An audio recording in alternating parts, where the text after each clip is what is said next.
I would like to stress the contribution of the program to MTDP IV. As you know, MTDP IV is the flagship program for the country, which sets the targets and milestones that need to be achieved by government of PNG in the medium term for 5 years. That is, I think, from 2023 to 2028, isn't it? Yeah. So our program, as you know, it is main aim is to enhance, boost rural economic development that is inclusive, meaning leaving no one behind.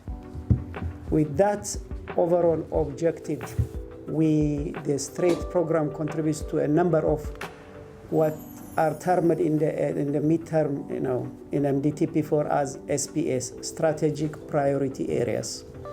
So the program contributes directly to 4 strategic priority areas. The one which we contribute greatest is the strategic priority area number 1. That is a strategic economic investment, which is made at developing the overall economy of the country. And in that strategic priority area, there are a number of key result areas. They are numbered. The targets are already stated.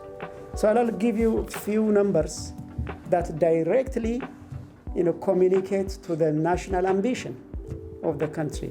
For example, on cocoa, we have supported the rehabilitation of 3,000 hectares of cocoa block with new varieties of seedlings and training.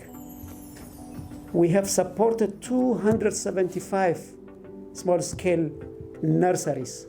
These are nurseries that were non-existent or run down, but through the program they were supported to propagate these new varieties of cocos.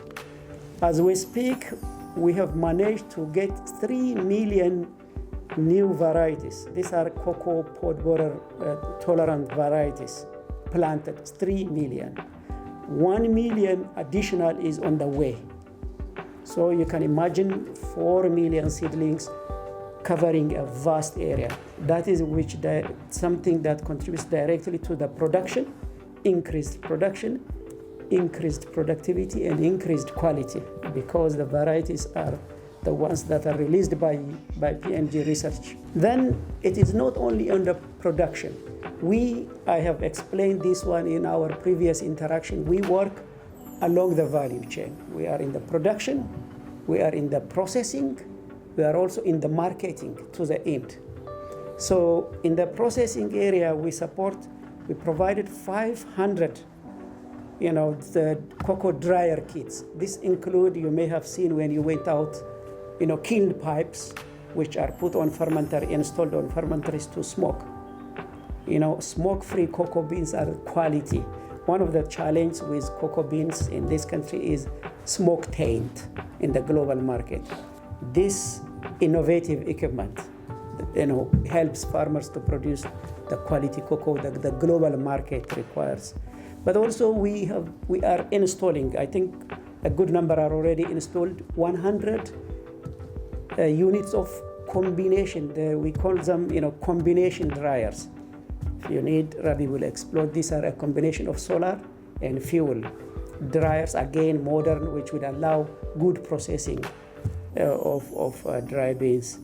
Then on the vanilla, we are contributing to the production of 60 tons of well-cured, high-quality vanilla beans. You have gone and seen the process that it takes. Vanilla is all about quality, as we always say. The way you produce, the way you kill it, the way you dry it, all those things matter. It requires innovative technologies like dryers. It requires a skill, knowledge, how to cure it, at what temperature and how. Rabi, again, if you need a bit more detail on the technicalities, he would be happy to explain that 60 tons of high quality which are being exported and sold in domestic markets. I think you may have previously interacted with some of our farmers who are directly exporting to Australia, New Zealand. Now they have gone, one of them at least now have gone to the level of exploring markets in North America, USA, and Canada, and European markets.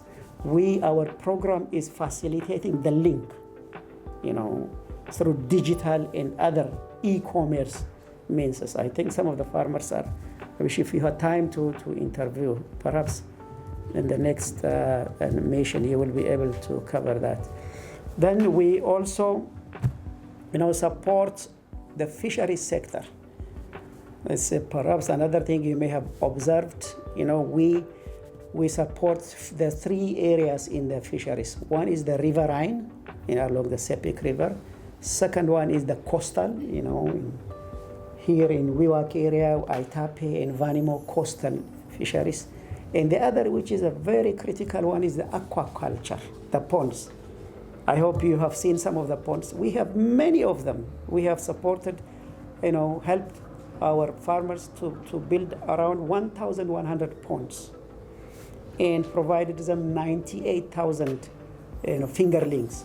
What you need is a properly designed pond and fingerlings that you use for breeding, producing. So this intervention is meant to contribute to the nutrition of the people. What we have seen is some people are producing and consuming for themselves, for the family and around. Some have even gone further and preserving parts of it and taking to the market. If you go to Angoram and Pagwe Front, Ambunti, people, bring some of their fisheries to markets in Maprik. And so this is a very important intervention. We are supporting them as well with equipments, technologies, with solar-powered freezers. And we are providing them boats, engine boats, with canoes, and other supporting materials like nets, etc., which would help them to harvest, to preserve, and to be able to make it ready for market for those who are producing surplus. So in this regard, we are also supporting fish nurseries.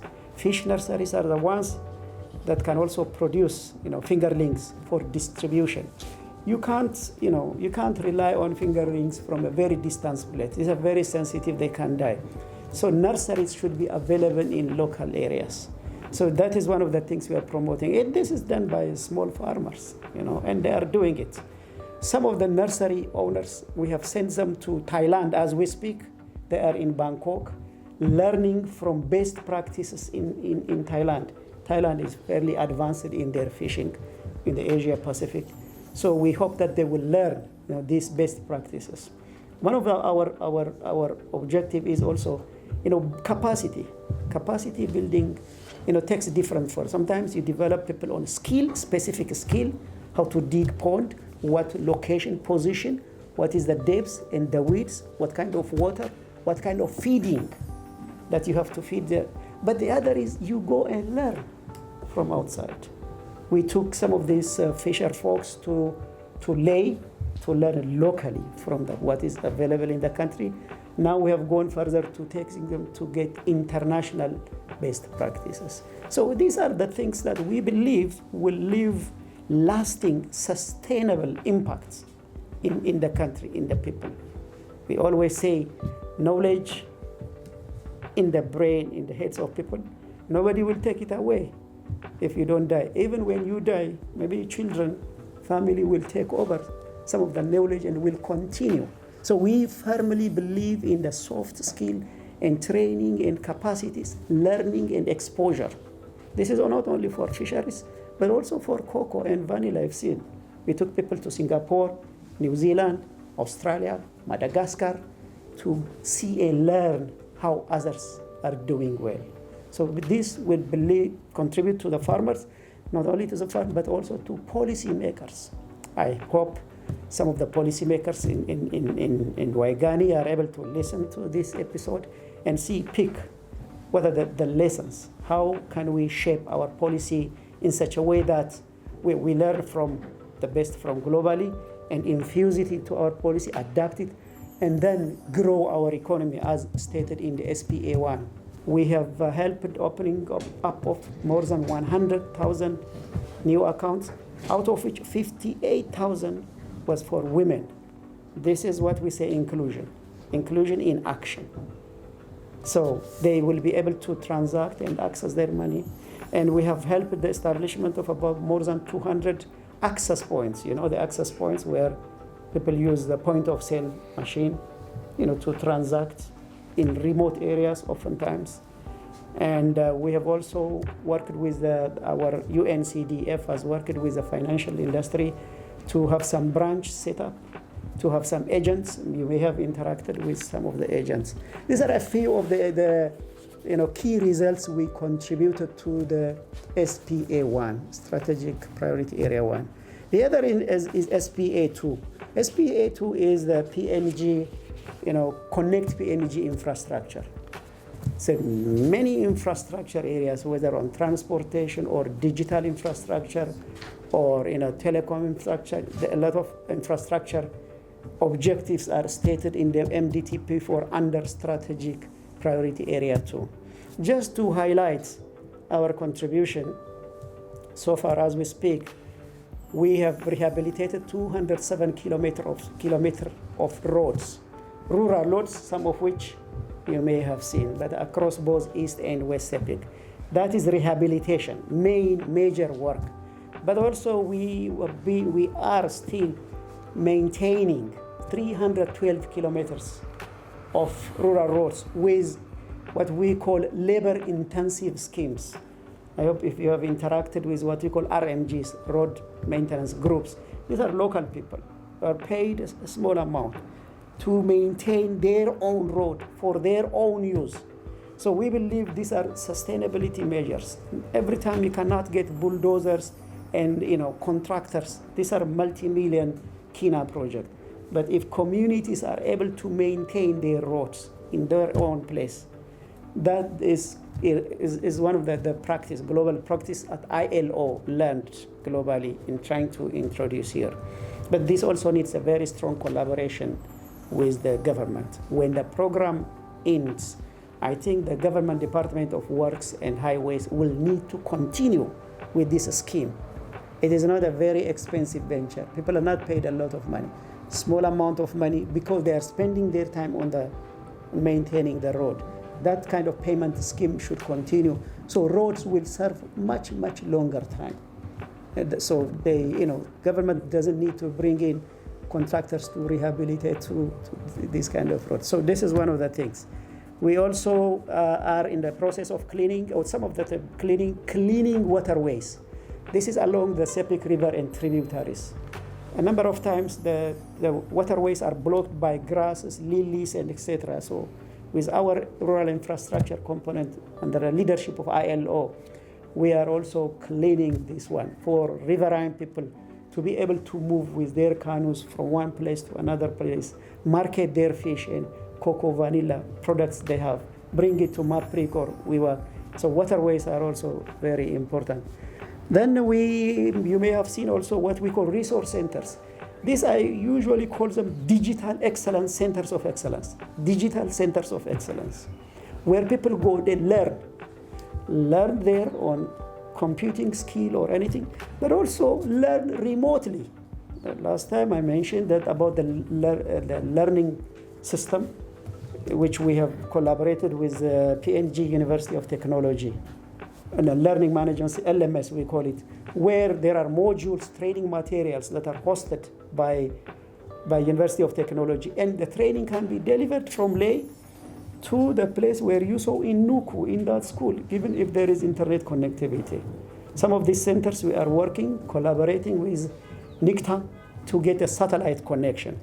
NICTA has already committed to provide satellite connectivity, and also even cover the cost of connectivity for the resource centers. As we speak, 7 resource centers are completed and operational in East and West Sepik, and we have 4 more coming up. In the remaining 2025, we will complete all this.